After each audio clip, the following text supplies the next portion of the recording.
اشفاق بھائی، اس جہان رنگ و بو میں بعض لوگ وہ ہوتے ہیں جو تاریخ لکھتے ہیں اور بعض وہ ہوتے ہیں جن کو خود تاریخ لکھتی ہے۔ آج ہم جن کی عادات و اطوار کی بات کر رہے ہیں نا، وہ اس عہد کی تاریخ ساز شخصیت ہے۔ ان کی عادات و اطوار کی کیا بات کی جائے، قدرت نے جو ان کو دیا ہے نا، بڑی فیاضی سے عطا فرمایا ہے۔ لوگ شریعت کے جزیے کتابوں میں تلاشتے ہیں، ہم نے شریعت کے جزیات ان کی ذات میں پنہا دیکھے ہیں۔ گویا یوں لگتا ہے کہ ان کی ذات سنت نبویہ کی سمٹی ہوئی کتاب ہے۔ لوگ سنتوں پر عمل کرنے کے لیے لاکھوں جتن کرتے ہیں، لیکن یہاں یوں لگتا ہے کہ طبعی طور پر ہی ہر ادا جو ہے وہ موافق شرع ہے، ہر قول دین و سنت کا آئینہ دار ہے، یہ جذبہ خیر خواہی سے سرشار۔ ان کی نشست و برخاست ہو یا عمل و کردار، قول و قرار ہو یا رفتار و گفتار، الغرض بستامی خصائل، جنیدی شمائل اور رومی سوچ کا مظہر، آج کے دور میں جسے دیکھنا ہو وہ الیاس قادری کی ذات کی طرف نگاہ ڈال سکتا ہے۔ اور یاد رہے، ذکر و فکر، صبر و شکر، ضبط و تحمل، اثار و توکل، تسلیم و رضا، خدمت و طاعت، عبادت و ریاضہ، زہد و تقوی، عز و انکساری، احتیاط اور صدق و صفا سمیت کون سی ایسی خوبی ہے جو الیاس قادری کی ذات کے اندر موجود نہیں ہے؟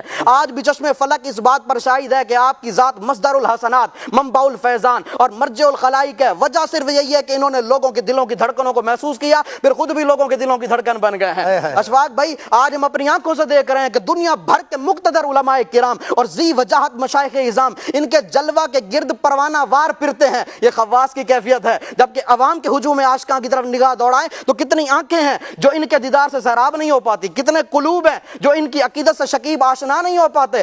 زائرین کا حال یہ ہوتا ہے کہ جلوہ جان آنا، دل دیتا ہوں نظر آنا کہہ کر قدموں پر لوٹنے کے لیے تیار رہتے ہیں۔ ان کی طرز گفتگو میں نزہتوں اور نکھتوں کا ایسا سویرا ہوتا ہے جو ماحول کو لطیف اور فضا کو خوشگوار بنا دیتا ہے۔ جب یہ بولتے ہیں نا تو عوام کی توجہات کا مرکز بن جاتے ہیں، اور جب یہ خاموش ہوتے ہیں تب بھی توجہ ان کی طرف مائل ہو جاتی ہے۔ اشفاق بھائی، وہ منظر ذہن میں لائیں جب رشد و ہدایت کا منبع اور علم و آگاہی کا پیکر بن کر یہ عقیدت، محبت اور الفت کے پھولوں کی مالاؤں سے سج دھج کر امام اعظم کے علم، علامہ عراقی کے تصوف، امام غزالی کے فلسفہ زہد، شیخ بایزید کے کردار، شیخ جنید کی گفتار اور امام محمد رضا کی للکار کا فیض بانٹ رہے ہوتے ہیں، اور کاروبار زندگی سے منسلک تمام طبقات اپنی بساط بھر لوٹ رہے ہوتے ہیں۔ یہ کسی عالم خیال کی منظر کشی نہیں، یہ مدنی مذاکروں کے جلووں کی ایک جھلک ہے۔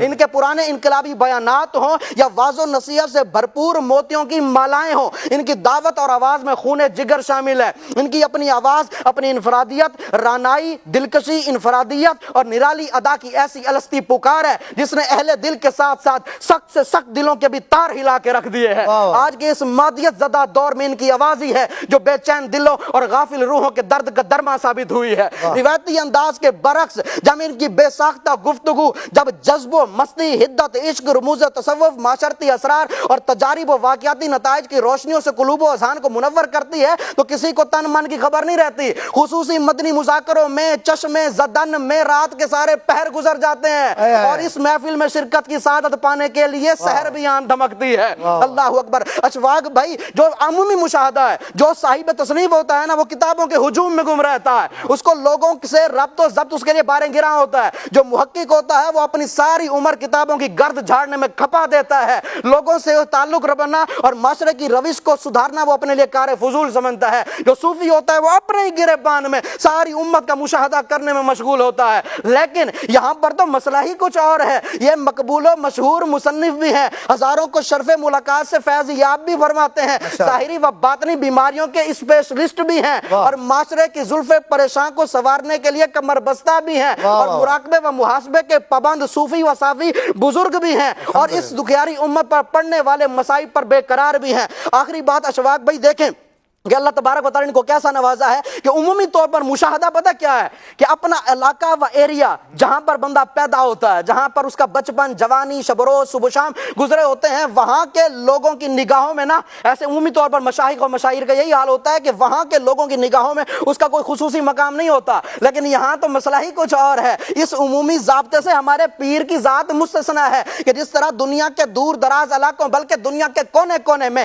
ان کے دیوانے ان کے لیے اپنی دیدہ و دل فرش راہ کیے ہوتے ہیں، اسی طرح کھارا در اور میٹھا در کے باسیوں کے دلوں پر بھی ان کا راج ہے۔ بلکہ مجھے کہنا پڑتا ہے کہ کون سا آج دل ہے کہ جس دل پر غوث پاک کے اس متوالے کا سکہ نہیں چل رہا، کون سی نگاہ ہے کہ جس نگاہ میں ان کے دیدار پر جمال کا عکس نظر نہیں آتا۔ اللہ اکبر۔ ہزاروں نہیں بلکہ لاکھوں دل ہیں، لاکھوں ہیں جن کے دل دھڑکتے ہیں تو ان کی یاد میں، جن کی آنکھیں ترستی ہیں تو ان کے دیدار کے لیے، اور جن کی سماعتیں مچلتی ہیں تو ان کی صدائے دل نواز کے لیے، اور کتنے ہیں جو منتظر رہتے ہیں ان کے اشارے ابرو کے۔ یہ ساری شان دیکھ دیکھ کر اشواق بھائی مجھے یہ کہنا پڑتا ہے کہ ان کی ذات یہ برکت العصر فرید الدہر نباز قوم کشتہ عشق رسول آفتاب علم و حکمت مبلغ فکر رضا پاسبان مسلک رضا حضرت علامہ مولانا الیاس عطار قادری رضوی زیدہ مجدہ مدظلہ العالی دامت برکاتہم العالیہ یہ مقام محبوبیت کے اعلیٰ درجے پر فائز ہیں. اس لیے تو ہم کہتے ہیں نا عطار بادشاہ نے دنیا بدل کے رکھ دی.